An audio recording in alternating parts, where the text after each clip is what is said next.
Well, yes, auto sector has seen a very good surge in sales number. If we see the first 5 sales of Navratri, and these days have turned out to be really good for the auto sales sector because everybody has been waiting out to make those purchases on an overall basis across the sector. As we look at into the FADA data and the Vahan data as well, we get to see the auto sector has seen a surge of almost 15%. Now, along with that, it's the passenger vehicle segment that is seen to be taking the lead with almost a 20% jump.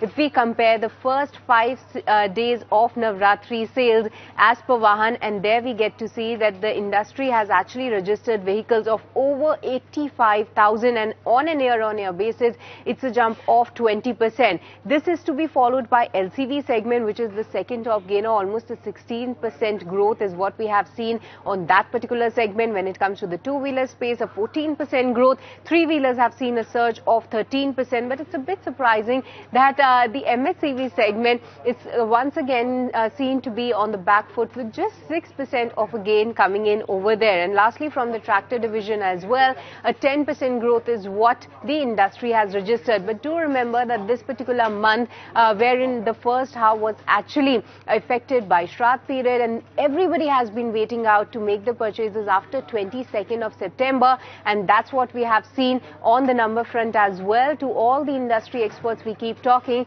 they are optimistic that it will continue for quite some time. It will stretch to Dussehra as well as Diwali is also expected to be a blockbuster for the auto sales data this time around.